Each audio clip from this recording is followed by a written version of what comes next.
ये अनेकता किस बात की? एक साध है सब सद है। ये अनेकता ही लोभ की वृत्ति लेकर के आती है। महानुभावों, व्यक्ति को अपने कर्मों पर विश्वास नहीं होता और जिसके प्रति वो आस्थावान है उसकी आस्था पर भी संशय होता है। इसलिए व्यक्ति क्या करता है? सरगम की तरह बजता रहता है। आज इसके दरवाजे, आज उसके दरवाजे, आज इसका व्रत, आज उसका व्रत, आज इसकी पूजा, आज कल उसकी पूजा। ये क्या है? ये चंचलता ये सिद्ध करती है कि व्यक्ति के मन में एक ईश्वरवाद नहीं है और व्यक्ति संतोषी नहीं है, अपने पुरुषार्थ पर उसे विश्वास नहीं है और ना ही वो जिसको मानता है उस पर उसे विश्वास है। इसीलिए वो आज इसको पूज रहा है, कल उसको पूज रहा है। और हद तो तब हो जाती है कि सनातन परंपरा के मानने वाले देवी देवताओं को छोड़ करके ये मूर्ख लोग मजारों में चले जाते हैं।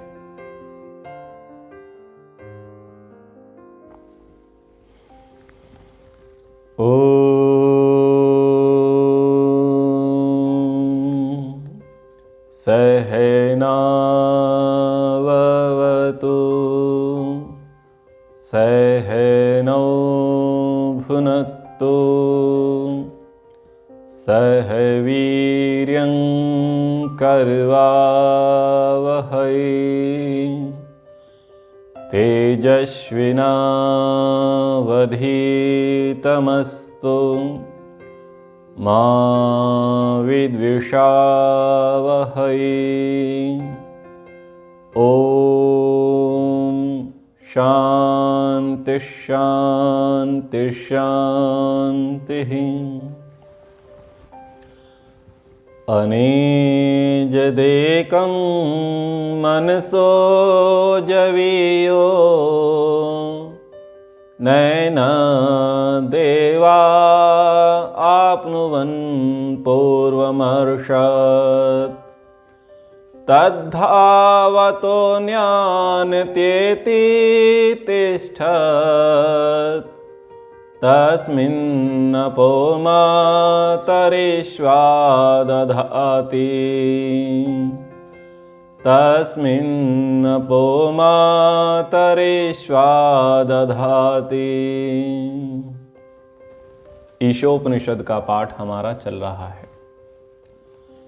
ईशोपनिषद अथवा ये कहें कि यजुर्वेद का 40वां अध्याय, उसके चौथे मंत्र को आज हम देखेंगे।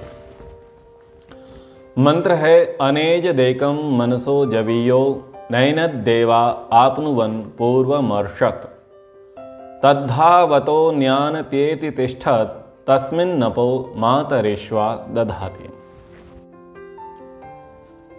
मंत्र का प्रसंग है कि कैसा व्यक्ति, कैसा मनुष्य ईश्वर को जान सकता है। तो कौन ईश्वर को जान सकता है, किस प्रकार का व्यक्ति ईश्वर को जान सकता है और ईश्वर कैसा है, उसके संबंध में अब ये मंत्र आने वाले हैं। तो मंत्र संख्या 4, 5, 6, 7, 8 ये ईश्वर के संबंध में ही हैं और 8वें मंत्र में ईश्वर का विराट स्वरूप का वर्णन किया गया है कि ईश्वर है कैसा, ईश्वर के गुण कैसे, ईश्वर के कर्म कैसे, ईश्वर के स्वभाव कैसे हैं, ये 8वें मंत्र में बताया गया। तो अब ईश्वर परक व्याख्याएं आरंभ होंगी। ये जो मंत्र है अनेज देकम मनसो जवीयो नैनद देवा आपनुवन पूर्वमर्षत्, इस मंत्र का ही एक प्रकार से व्याख्या एक उपनिषद है जिसका नाम है केनोपनिषद। जो आप नाम सुनते हैं, एक प्रकार से इसी मंत्र की वो व्याख्या मात्र है। तो इस मंत्र में कुछ बातें बताई जाएंगी। ईश्वर एक है, मन से अधिक वेगवान है, इंद्रियों के द्वारा ईश्वर को प्राप्त नहीं किया जा सकता और जीवात्मा को धारण करने वाला है। ये मुख्य और महत्वपूर्ण बातें आज के मंत्र में हमें समझने को मिलेंगी। तो इसके पदार्थ में कहा, हे विद्वान मनुष्यों, जो एकम अद्वितीयम ब्रह्म, जो अद्वितीय ब्रह्म है, वह अनेजत ना एजते कंपते तद अचलत स्व अवस्थायाश्च्युति कंपनम तद रहितम। यानी वो नहीं कंपने वाला। अचल, अपनी अवस्था से हटना कंपन कहता है, वह उस कंपन से रहित है। मनसः, मनोवेगात, मन के वेग से भी। जवीयः, अतिशयेन वेगवत, अति वेगवान। पूर्वम, पुरासरम पूर्णः, सबसे आगे। अर्षत, गच्छत, चलता हुआ, अर्थात जहाँ कोई चलकर जावे वहाँ प्रथम ही सर्वत्र व्याप्ति से पहुँचा हुआ ब्रह्म है। एनत, इस पूर्वोक्त ईश्वर को। देवाः, चक्षु आदि इंद्रियाणि व, चक्षु आदि इंद्रिय। न, नहीं। आपनुवन, प्राप्नुवन्ति, प्राप्त होते हैं। तत्, वह ब्रह्म अपने आप। तिष्ठत, स्वस्वरूपेण स्थिरम सत, स्थिर हुआ अपनी अनंत व्याप्ति से। धावतः, विषयान प्रति पततः, विषयों की ओर गिरते हुए। अन्यान, स्वस्वरूपाद विलक्षणान मनोवाक इंद्रियादीन, आत्मा के स्वरूप से विलक्षण मन वाणी आदि इंद्रियों का। अति एति, उल्लंघन कर जाता है। तस्मिन्, सर्वत्राभिव्याप्ते, उस सर्वत्र अभिव्याप्त ईश्वर की स्थिरता में। मातरिश्वा, मार्तव्यंतरिक्षे असति प्राणान धरति वायु तद्वद वर्तमानो जीवः, अंतरिक्ष में प्राणों को धारण करने हारे वायु के तुल्य जीव। अपह, कर्मम क्रियाम व, कर्म व क्रिया को। दधाति, धारण करता है, यह जानो। यह इस मंत्र का संस्कृत और हिंदी पदार्थ मैंने आपके समक्ष रखा। अब इस मंत्र के पदार्थ को, शब्दार्थ को, संस्कृत अर्थ को समझने का प्रयास करते हैं कि मंत्र क्या कह रहा है। मंत्र में कहा, अनेज देकम मनसो जवियो। अनएजद, एकम, यानी ईश्वर जो है कांपता नहीं है। अनेजत, हिलता डुलता नहीं है, चलता फिरता नहीं है। और कैसा है? एकम, एक है। ईश्वर एक है। लोग मानते हैं ईश्वर एक है, बस मानते मात्र हैं, लेकिन व्यवहार ऐसा करते हैं कि ईश्वर अनेक है। तो व्यक्ति को विचार करना चाहिए कि ईश्वर एक है या अनेक है। हम मानते क्या हैं और करते क्या हैं, इस पर हमें विचार करना चाहिए। और फिर उसमें भी आगे विचित्र स्थिति क्या है कि हम क्या मानते हैं कि वो इस स्थान पर है और इस पर नहीं है, यहां है और वहां नहीं है, अथवा यहां था आज अब वहां चला गया, वहां था वहां से अब यहां आ गया। अनएजत, वेद में कहा अनएजत, वो अकेला है, एक है और स्थिर है, चलता फिरता नहीं है, हिलता डुलता नहीं है, कांपता नहीं है, अपनी स्थिति से आगे पीछे नहीं होता। क्यों नहीं होता? और उसमें बड़ी विचित्रता दी है कि वो चलता फिरता नहीं है, एक है, और मन सो जवियो, मन से भी अधिक वेगवान है। सबसे अधिक वेग किसका है? भौतिक रूप से देखा जाए, बाहरी रूप से, तो जो सूर्य का प्रकाश है उस प्रकाश की गति अधिक मानी जाती है। सूर्य के प्रकाश की किरणें जो है बहुत फास्ट गति से एक स्थान से दूसरे स्थान पर जाती है, और उस गति से भी अधिक वेगवान क्या है? मन है। मन की गति बड़ी विचित्र है। हम क्षण भर में ब्रह्मांड की सैर कर सकते हैं और क्षण भर में हम कुछ भी विचार कर सकते हैं। यह है मन की गति।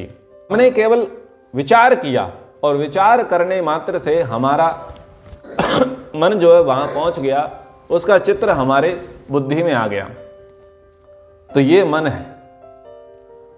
तो ईश्वर कैसा है? मनसो जवीयो, मन से भी अधिक वेगवान है, लेकिन अनएजत, वो हिलता डोलता नहीं है, कांपता नहीं है, चलता नहीं है, फिरता नहीं है, लेकिन क्या कहा? मन से भी अधिक वेगवान है। बड़े आश्चर्य की बात कही कि एक स्थान से दूसरे स्थान पर गति नहीं कर रहा, लेकिन हमारा जो मन है उस मन से भी अधिक वेगवान है। इतनी विचित्र बात वेद में कही। और क्या कहा? मनसो जवियो नैनत देवा आपनुअन पूर्वमर्शत। जो देवा हैं, देवताएं हैं, वो उसे प्राप्त नहीं कर सकते। इन देवताओं के समूहों से हम भागने का प्रयास करें, इनको लेकर के प्रयास करें, पकड़ने का प्रयास करें, तो हमारे सारे प्रयास विफल हैं, क्योंकि हम जिसको पकड़ने के लिए पहुंचेंगे वो वहां पहले से ही व्याप्त है, पहले से ही वहां स्थिर है। मंत्र को और सरलीकरण से एक एक पद को समझने का प्रयास करते हैं। ईश्वर एक है। ऋग्वेद में एक प्रमाण आता है, इंद्रम मित्रम वरुणम अग्निम आहुरथो दिव्यः सा सुपर्णो गुरुत्मान एकम सद विप्रा बहुधा वदंती यमग्निम यमम मातरिश्वानम आहु। एकम सद विप्रा बहुधा वदंती अग्निम यमम मातरिश्वानम आहु। यह मंत्र आपने खूब सुना होगा। मंत्र पूरा नहीं सुना होगा तो आपने इतना वचन सुना होगा, एकम सदविप्रा बहुधा वदंती। यह वचन आपने सुना होगा। तो विद्वान लोग उस एक ही परमेश्वर को, एक ही ईश्वर को इंद्रम मित्रम वरुणम अग्निम, इंद्र, मित्र, वरुण, यम, मातरिश्वा, सुपर्ण आदि अनेकों नाम से जानते हैं। एक ही ईश्वर को अलग अलग नामों से उसे पुकारते हैं। परम ऐश्वर्य संपन्न होने के कारण से उस परमेश्वर को इंद्र कहते हैं। सबका स्नेही होने से उस ईश्वर को मित्र कहते हैं। सर्वश्रेष्ठ और वर्ण करने योग्य होने से उसको वर्ण कहते हैं। और ज्ञान स्वरूप सबका अग्रणी, सबका नेता होने के कारण से उसे अग्नि कहते हैं। सब पर शासन, सबको नियम में चलाने से उसको यम कहते हैं। और अंतर्यामी रूप व्यापक होने के कारण से वह मातरिश्वा है। तो ऐसे ऐसे अनेक अनेक नाम ईश्वर के आते हैं। सबसे बड़ा होने से और सर्वव्यापक होने से उसको ब्रह्मा और ब्रह्म कहा गया है।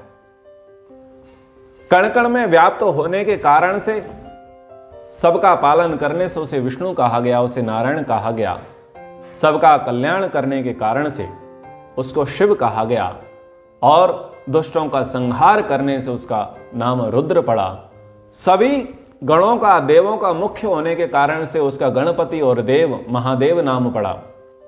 सबको धारण करने से धरती नाम पड़ा। सबको तृप्ति करने से जल उसका नाम पड़ा। ऐसे ऐसे ईश्वर के अनेकों और असंख्यात नाम वेद में आते हैं। एक ही व्यक्ति के अनेक नाम होते हैं, इसमें संशय नहीं करना चाहिए। आपके और हमारे रजिस्टर्ड नाम एक है, जो आपके और हमारे बर्थ सर्टिफिकेट में लिखा हुआ है। जो हमारे माता पिता गुरु के द्वारा हमारा नामकरण हुआ, वो हमारा एक नाम है। लेकिन हमारे गुणों के कारण, हमारे कर्मों के कारण और हमारे स्वभावों के कारण से हमको अलग अलग कह दिया जाता है। जब विवाह होता है तो कोई पति संज्ञा देता है, कोई पत्नी संज्ञा देता है, कोई माता संज्ञा देता है, कोई पिता संज्ञा देता है, कोई भाई संज्ञा देता है, कोई भाभी संज्ञा देता है, कोई मामा संज्ञा देता है, कोई मामी संज्ञा देता है, कोई बुआ संज्ञा देता है, कोई फूफा संज्ञा देता है।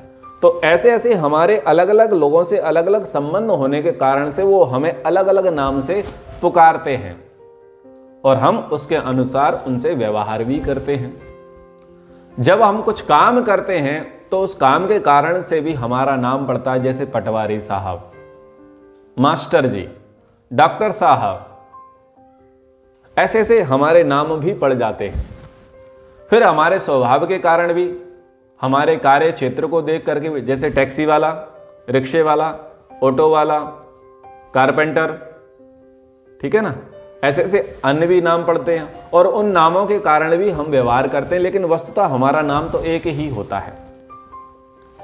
तो ऐसे ही ईश्वर का अपना खुद का निज नाम जो है वो ओम है, जो शास्त्रों में उसे बताया गया, ओम खम ब्रह्म।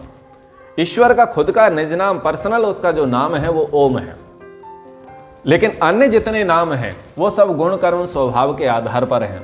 जैसे मैंने कहा कि आपका खुद का एक रजिस्टर्ड नाम एक होता है, लेकिन आपको अनेक अनेक नामों से बुलाया जाता है, ऐसे ही ईश्वर का खुद का निज नाम ओम है और वो अनेक अनेक नामों से पुकारा जाता है, अलग अलग गुण कर्म स्वभावों के आधार पर। अब ईश्वर एक है, दो नहीं, तीन नहीं, चार नहीं, पांच नहीं, 10 नहीं, 15 नहीं।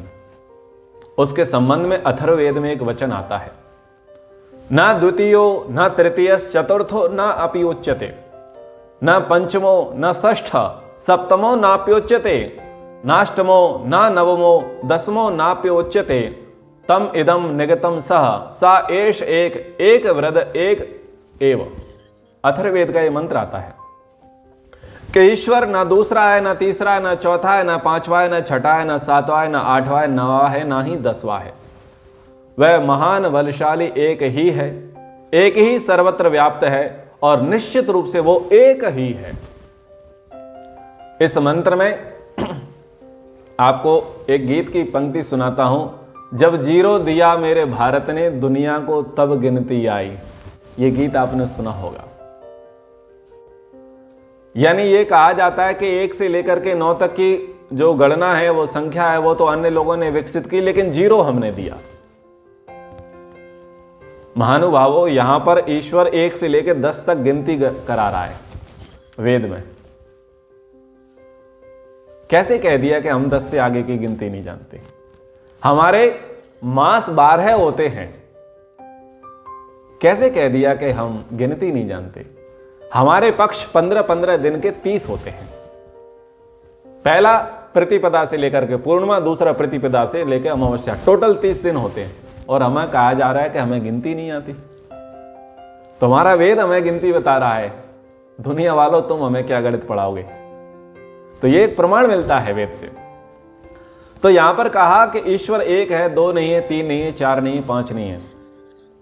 बस हमें ये विचार करना है कि वेद में क्या कहा जा रहा है, वेद में ईश्वर स्वयं के विषय में क्या कह रहे हैं और हम ईश्वर को कितने मान रहे हैं। हम ईश्वर को एक से अधिक मानते हैं, इसलिए गड़बड़ है। हमारे ही घर में कई प्रकार की तस्वीरें, कई प्रकार की मूर्तियां, कई प्रकार के चित्र रखे हैं। जब थोड़े समझाइश की बात आती है, थोड़े प्रश्नोत्तरी की बात आती है, तो सब हार मान करके बोल देते हैं कि सब है तो सब एक ही है, तो सब एक ही, हार मान के बोल देते हैं। लेकिन व्यवहार में वो एक का पालन नहीं करते। एक साध है सब सद है, व्यवहार में एक का पालन नहीं करते। अभी जैसे नवरात्रि बीती है तो लोगों को वो एक ईश्वर अलग दिखा, फिर वो ये दीपावली आ गई तो ये राम जी अलग दिखेंगे, फिर होली आएगा तो अलग दिखेंगे, जन्माष्टमी आएगा तो अलग दिखेंगे, एकादशी आएगा तो अलग दिखेंगे। हम व्यवहार में क्या कर रहे हैं? अनेक ईश्वर को मान रहे हैं। और जब कोई व्यक्ति पीछे पड़ जाता है शास्त्र लेकर के, प्रमाण लेकर के अथवा तर्क लेकर के, तो हार मान करके बोल देते नहीं नहीं सब एक ही है। तो जब एक है तो एक को मानो ना। ये अनेकता किस बात की? एक साध है सब सद है। ये अनेकता ही लोभ की वृत्ति लेकर के आती है। महानुभावों, व्यक्ति को अपने कर्मों पर विश्वास नहीं होता और जिसके प्रति वो आस्थावान है उसकी आस्था पर भी संशय होता है। इसलिए व्यक्ति क्या करता है? सरगम की तरह बजता रहता है। आज इसके दरवाजे, आज उसके दरवाजे, आज इसका व्रत, आज उसका व्रत, आज इसकी पूजा, आज कल उसकी पूजा। ये क्या है? ये चंचलता ये सिद्ध करती है कि व्यक्ति के मन में एक ईश्वरवाद नहीं है और व्यक्ति संतोषी नहीं है, अपने पुरुषार्थ पर उसे विश्वास नहीं है और ना ही वो जिसको मानता है उस पर उसे विश्वास है। इसीलिए वो आज इसको पूज रहा है, कल उसको पूज रहा है।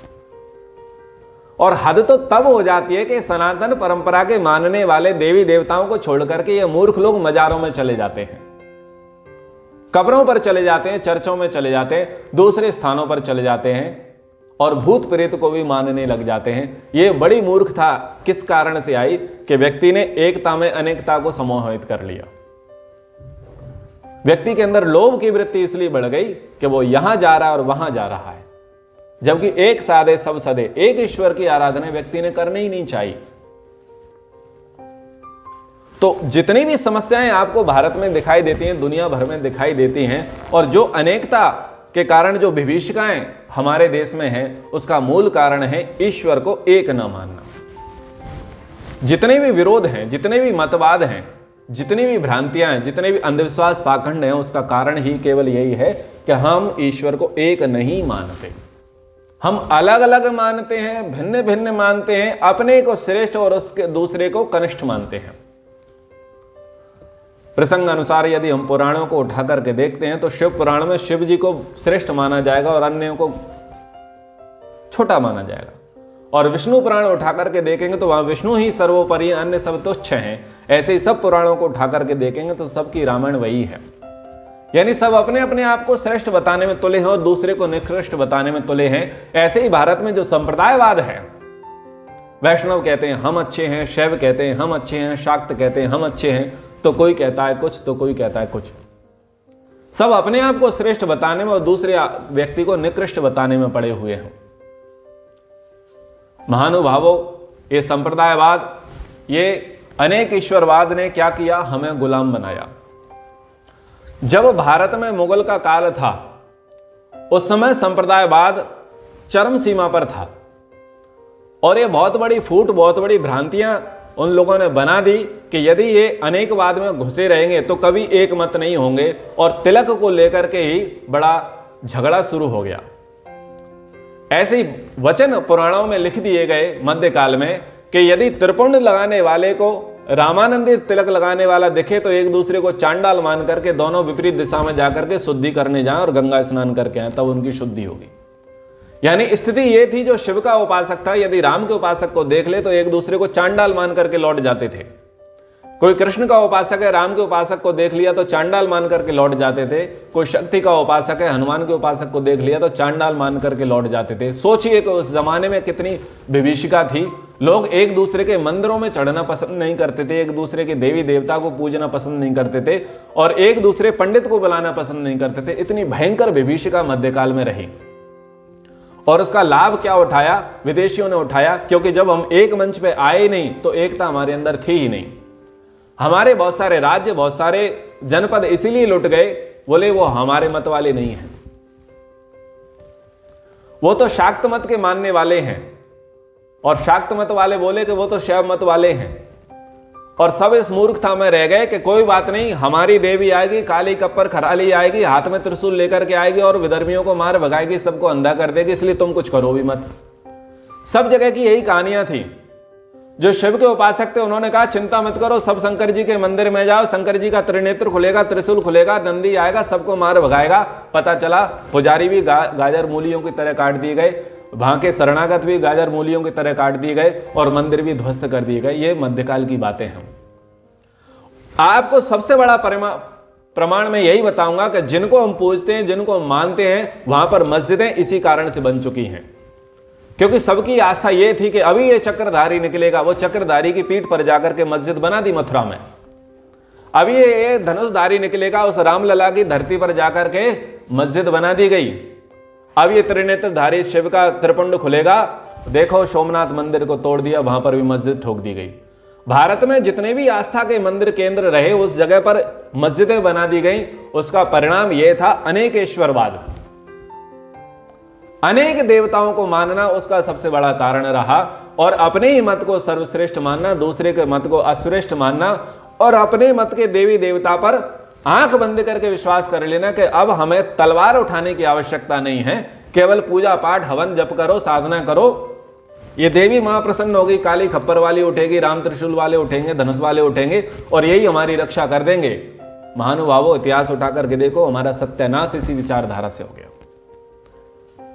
उन मूर्खों ने, उन पंडितों ने, उनके उपासकों ने यह नहीं सोचा कि हम जिस भी देवी देवता की पूजा करते हैं, अरे मूर्खों, एक हाथ में शस्त्र का प्रतीक है, दूसरे हाथ में शास्त्र का प्रतीक है।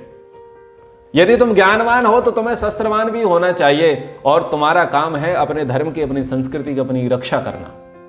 लेकिन ये सारी विसंगतियों का कारण केवल एक ही एक है, संप्रदायवाद, अनेकेश्वरवाद। इस अनेकेश्वरवाद ने क्या किया, हमको खंड खंड बांट दिया। आज भी जो हम विभक्त हो रहे हैं, आज भी जो हम बट रहे हैं, आज भी जो हमारे अंदर मतभेद है, उसका कारण है संप्रदायवाद, ईश्वर को एक ना मानना। और वेद में कहा अनेज देकम मनसो जबियो, ईश्वर को एक ही मानना पड़ेगा, तब ही बात बनेगी। महानुभावों, आपको बड़ा प्रमाण दे देता हूं, इस्लाम में अल्लाह को एक ही माना जाता है। 56 देशों पर वो शासन कर रहे हैं, 56 देशों पर शासन कर रहे हैं वो, और बड़ी ही एकता है। उनकी पूजा पद्धति एक है, उनकी मान्यताएं एक है, उनका धर्म ग्रंथ एक है। इसलिए वो झुंड में रह रहे हैं, साथ में रह रहे हैं, और बड़े ही उग्रता के साथ आगे बढ़ रहे हैं। हम यदि पूछने जाएं हमारे सनातन वैदिक आर्य हिंदू धर्मियों को, बताओ कि आपका धर्म ग्रंथ क्या है, तो कोई भागवत पे जाकर रुक जाता है, कोई रामचरितमानस पर जाकर के रुक जाता है, कोई गीता पर जाकर के रुक जाता है, कोई रामायण पर जाकर के रुकता है, तो कोई पुराण पर जाकर के रुकता है। किसी की हिम्मत ही नहीं होती वेद तक जाने की, वहीं पर रुक जाते हैं। तो हम सब सनातन धर्मियों का जो धर्मशास्त्र है, धर्म ग्रंथ है, वो है वेद। हम सबका जो उपास्य देव है वो है ईश्वर, परमात्मा, प्रभु, ब्रह्म, भगवान, जिसका खुद का निज नाम ओम है और वो एक है। ये मानना पड़ेगा, ये जानना पड़ेगा, तब ही हमारे अंदर एकता होगी। और जब हमारे अंदर एकता होगी तो जो अनेकता फैली हुई है उससे हम डटकर मुकाबला करेंगे।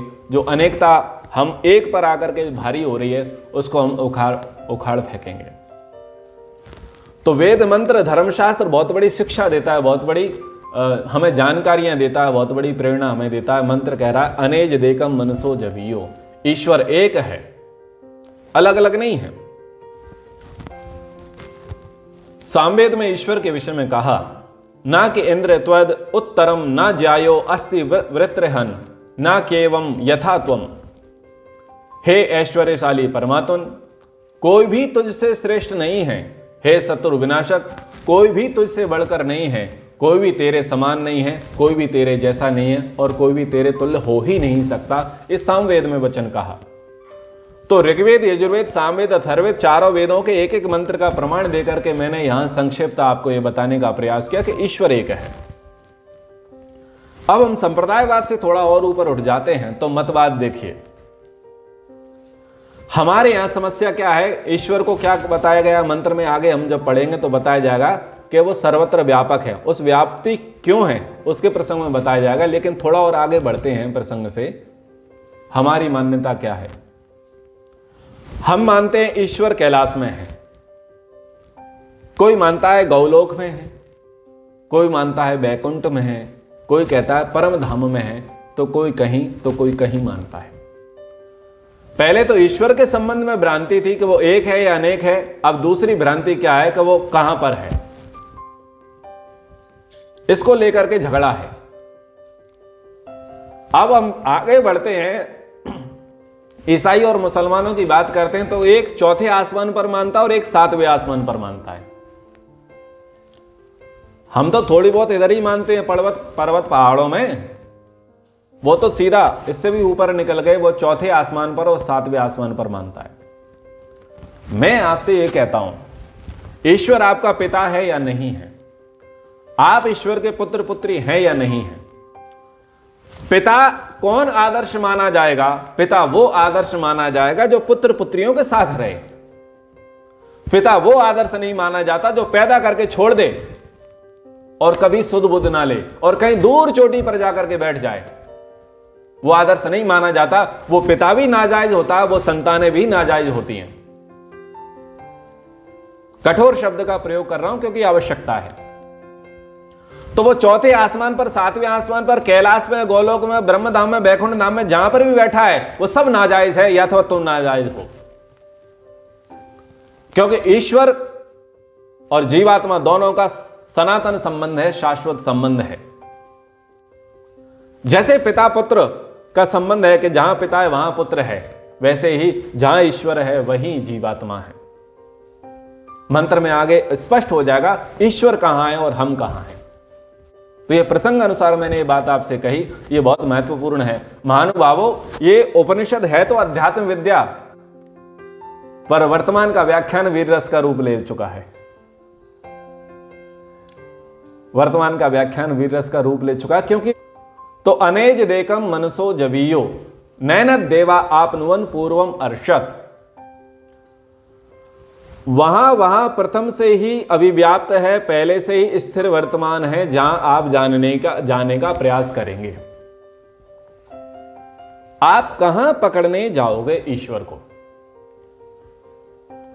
जैसे कि आप ट्रेन में यात्रा कर रहे होते हैं एक स्थान से दूसरे स्थान पर, लेकिन सूर्य नक्षत्र में शाश्वत रहता है।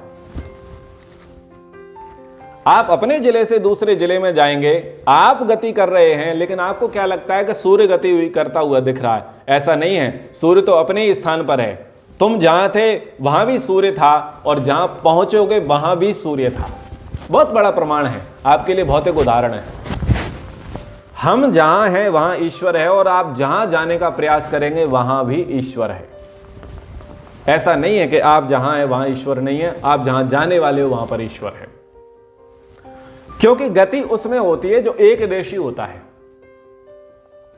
एक देशी एक स्थान वाला होता है, उसमें गति होती है। आप और हम में गति है क्योंकि हमारा आकार छोटा है, हमारा सामर्थ्य छोटा है, हमारी शक्ति छोटी है, इसलिए हम एक स्थान से दूसरे स्थान पर गति कर पाते हैं। लेकिन महानुभावों, जो ठसाठस भरा हो, जो ठसाठस भरा हो, पूरा ओत प्रोत हो, बताओ उसे कहीं गुंजाइश है हिलने डुलने की?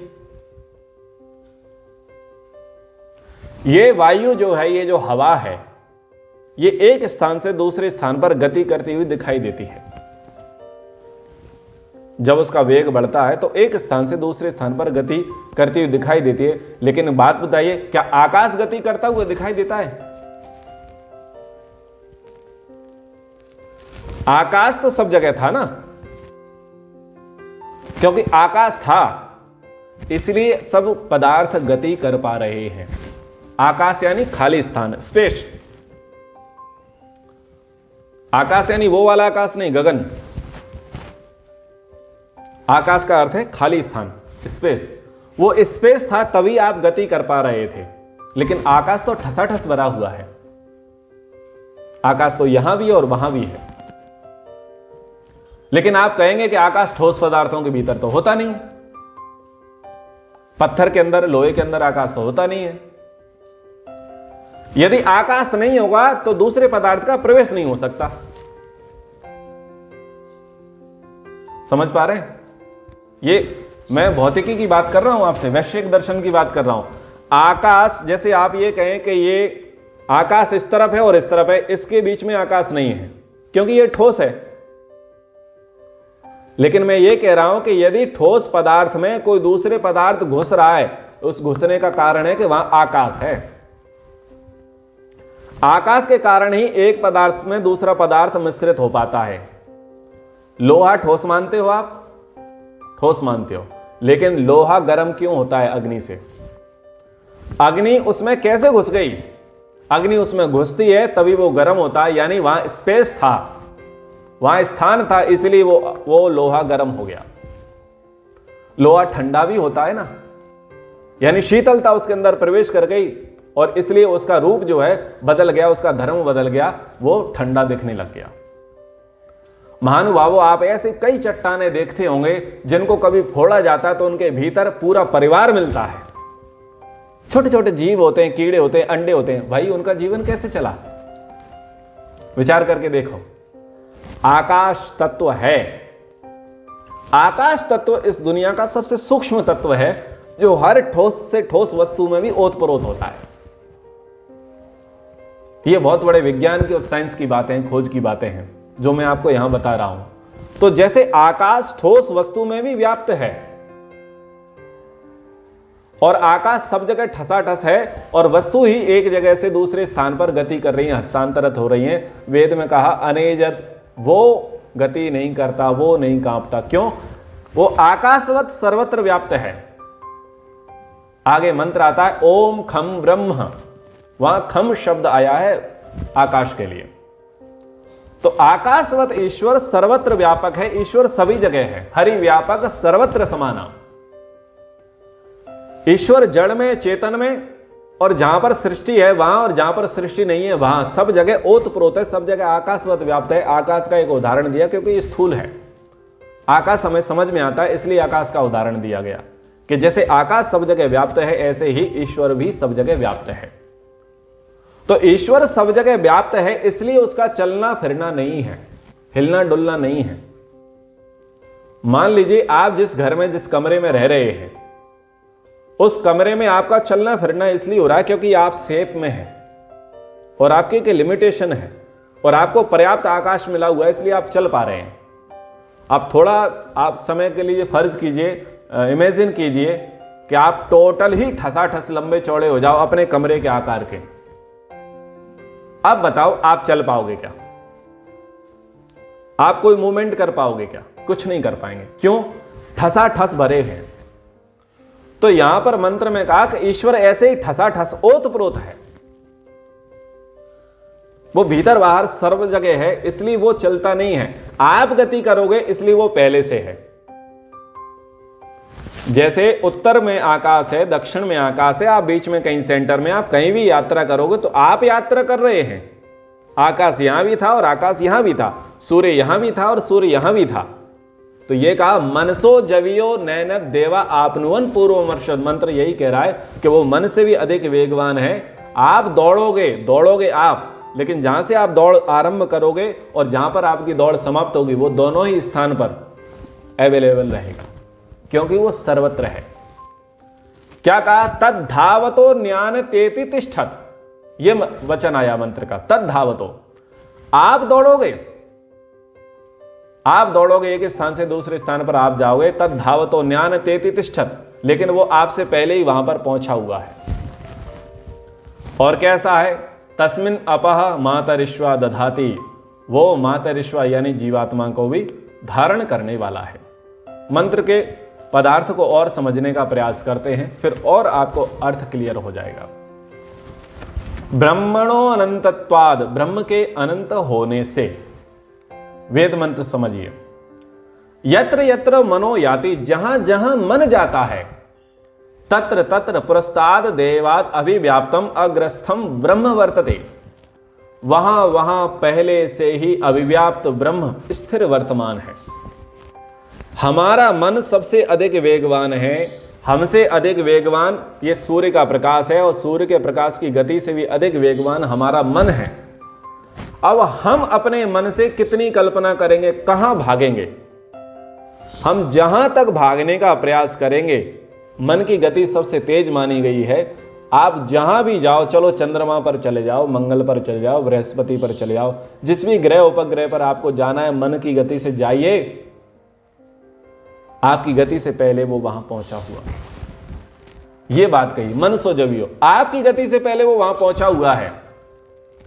और उपासना करने में यह वचन बड़ा लाभकारी है। लोग कहते हैं कि ईश्वर की आराधना करते हैं तो मन नहीं लगता, मन भटक जाता है। तो वहां पर हम लोग ये बात बताते हैं कि जहां तक मन भटका था वहीं पर देख लो, वहां ईश्वर है। मान लीजिए आप उपासना करने बैठे, गायत्री मंत्र का पाठ कर रहे थे, हे ईश्वर आप सर्वशक्तिमान है, मुझे अच्छी बुद्धि दीजिए। और बुद्धि से आपको कोई विचार बुद्धि में आ गया और आपको कोई सिलेबस याद आ गया, कोई कोर्स आ गया, दीपावली की शॉपिंग याद आ गई, कुछ भी याद आ गया, आप शॉपिंग करने चले गए, कोई गेस्ट आपको याद आ गया। आप क्या करने बैठे थे? गायत्री मंत्र से ईश्वर की उपासना करने बैठे थे, लेकिन आप गेस्ट को देख रहे हैं, आप शॉपिंग कर रहे हैं। तो जब आपको यह ध्यान रहे कि मैं तो पद से भटक गया, मैं तो उपासना कर रहा था और शॉपिंग करने लग गया, अतिथि की आव भगत करने लग गया, तो यहां पर यह वचन यही साथ देता है, मन सो जवियो, मन से अधिक वेगवान है। आपका मन ईश्वर भक्ति से हट करके समाज में चला गया तो वहां पर भी तो ईश्वर है। और शॉपिंग मॉल में भी आप ईश्वर को देखो, अरे कहां, मैं तो यहां पर आ गया, यहां पर भी तो ईश्वर है। अतिथि में भी तो ईश्वर है। यानी आपका मन जहां भागा, आप वहां पर ईश्वर को खड़ा कर दो। मन सो जबियो, मन से अधिक वेगवान ईश्वर है वो।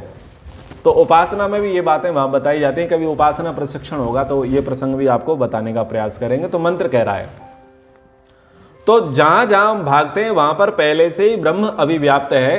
तद विज्ञानम शुद्धेन मनसैव जायते। उसकी जानकारी कैसे होगी? उसकी जानकारी विशुद्ध मन से होगी, विज्ञान युक्त मन से होगी। सामान्य मन के द्वारा हम ईश्वर को नहीं जान सकते। विशुद्ध विज्ञान से हमारी उससे मुलाकात होगी, हम उसे जान पाएंगे। और क्या कहा? चक्षु आदि भी अविद्वद्भिश्च च, चक्षु आदि इंद्रियां और अविद्वानों से दृष्टुम अशक्यम अस्ति, वो देखने योग्य नहीं है। आप चाहें कि आंखों से ईश्वर को देख लें, कानों से ईश्वर को सुन लें, नासिका से ईश्वर को सूंघ लें, जीभ से ईश्वर को बोल लें, चख लें, और हाथों से छू लें और पैरों से चल लें। तुम हो एक अगोचर सबके प्राणपति, किसी विधि मिलूं दया में, दो मुझको सुमति। ओम जय जगदीश हरे। आप आरती में इस बात को कहते हैं, तुम हो एक अगोचर। अगोचर, गो यानी बोलते हैं इंद्रिया, चर यानी चलने वाली, यानी ईश्वर इंद्रियातीत है, इंद्रियों का विषय है ही नहीं है। इसलिए जिनको आप आंखों से देख करके कहते हो वाह ये भगवान है, वो भगवान नहीं है। जिसको सुन करके कहते हो वाह प्रभु की बातें हैं, ये प्रभु की बातें नहीं है। जिसको आप प्रभु का प्रसाद मान करके खा रहे हो, वो प्रभु का प्रसाद नहीं है। जिसको छू करके आप उसे नहला रहे, दुला रहे, वो ईश्वर नहीं है। और जिस पे चल करके तुम्हें मानते हो कि मैं ईश्वर के दरवाजे पर पहुंच गया हूं, वो ईश्वर है ही नहीं। उसको कहा अगोचर।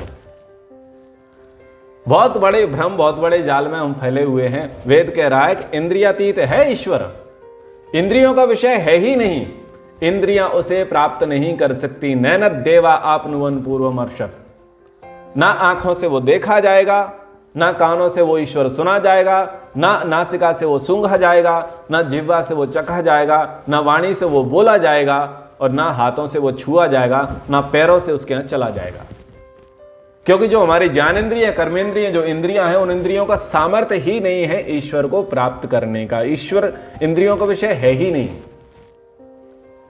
ईश्वर तो आत्मा का विषय है, इंद्रियों का विषय नहीं है। और हम ईश्वर को इंद्रियों का विषय मान करके जा रहे हैं तीर्थ यात्रा करने के लिए, इस दरवाजे उस दरवाजे पर भटक रहे हैं। आप मुझे एक बात बताइए, तीर्थ यात्रा करते हैं, आप भी करते हैं, मैं भी करता हूं, आप इस दरवाजे जाते हैं, मैं भी जाता हूं, आप वहां जाकर के करते क्या है? फाइनली आपकी आंखें बंद होती हैं। क्यों होती हैं? और आपके हाथ भी जुड़ जाते हैं। क्यों हो जाते हैं? क्योंकि वो बाहर का विषय नहीं है। किसी भक्त को भगवान को चाटते हुए देखा, सूंघते हुए देखा, कान से सुनते हुए देखा, आंखों से देख करके मोहित होते हुए देखा? नहीं। अगर ऐसा होगा तो पागल होगा, साइको होगा। वास्तविक स्थिति यही होती है कि जब हम ईश्वर को मानते हैं, जानते हैं, उसके अनुभव करना चाहते हैं, तो स्वयं हमारी आंखें बंद हो जाती हैं। और आंखें बंद करके ही हमें उसकी अनुभूति होती है, हमें उत्साह लगता है, हमें आनंद की, हमें सुख की अनुभूति होती है। और ये हाथ स्वयं जुड़ करके यहां पर आ जाते हैं, यहां पर आ जाते हैं, और ये मस्तक झुक जाता है। इसका एक बहुत बड़ा लॉजिक है, आगे की कक्षाओं में बताऊंगा कि ये क्यों हो जाता है। स्वाभाविक रूप से हम दंडवत क्यों हो जाते हैं, हम सरेंडर क्यों कर देते हैं? क्योंकि इंद्रियों का विषय नहीं है, वहां इंद्रियां सरेंडर नहीं कर रही होती है, आत्मा सरेंडर कर रही होती है। आत्मा सरेंडर कर रही होती है। तो आगे देखते हैं कि चक्षु आदि इंद्रियों के माध्यम से, और विद्वान अविद्वान जो व्यक्ति है, वो अविद्वान व्यक्ति उसको नहीं देख सकते। स्वयं निश्चलम, वह आप निश्चल हुआ। सत सर्वान जीवान, सब जीवों को नियमेन चालयति धारयति च, नियम से चलाता है और उनको धारण करता है ईश्वर।